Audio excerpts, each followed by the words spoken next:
আদি পিতা, আমাদের প্রথম পিতা, কি নাম? সবাই বলেন কি নাম?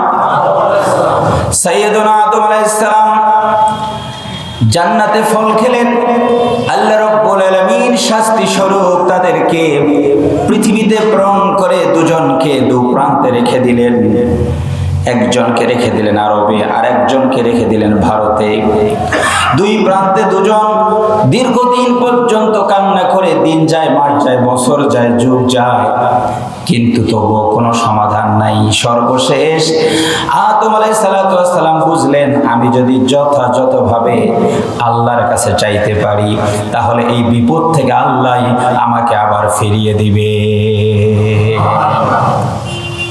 দীর্ঘদিন পর তিনি দোয়া করলেন। এই দোয়াটা আমরা প্রায় করি, সব সময় করি, আমাদের মুখস্থ আছে। আলহামদুলিল্লাহ বলেন। আমার সাথে দোয়াটা পড়া যাবে না? পড়েন। রব্বানা যালামনা আনফুসানা ওয়া ইল্লাম তাগফির লানা ওয়া তারহামনা লানাকুনান্না মিনাল খাসিরিন। কোন নবীর দোয়া? সবাই বলেন কোন নবী?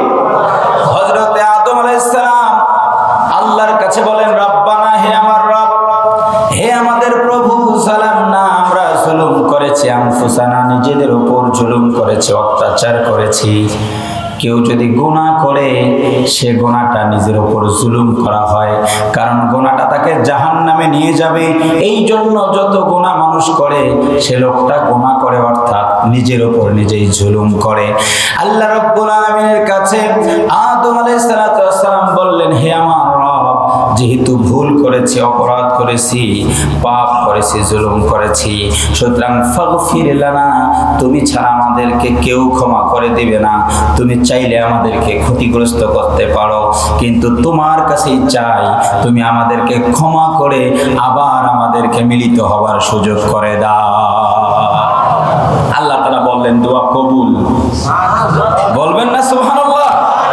আদম আলাইহিস সালাতু ওয়াস সালামের এই বিশাল বিপদ, পৃথিবীর এক প্রান্তে হাওয়া আলাইহিস সালাতু ওয়াস সালাম, ভিন্ন প্রান্তে আদম আলাইহিস সালাতু ওয়াস সালাম।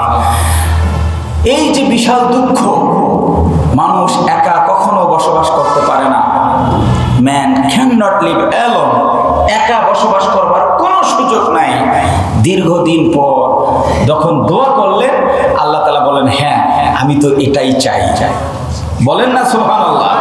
তুমি আমার কাছে চাও, যত বড় বিপদ হোক, আমি আল্লাহ পাক যেই চাবে সাথে সাথে উজিবু, আমি আল্লাহ পাক জবাব দিব। দাওয়াতাদ দাঈ ইযা দাআন, যখনই চাবে আমি রব্বুল আলামিন তখনই জবাব দিয়ে দিব। বলুন সুবহানাল্লাহ। এবার বলেন, আদম আলাইহিস সালাতু ওয়াস সালামকে আল্লাহ তাআলা যে বাঁচিয়েছেন কিসের মাধ্যমে?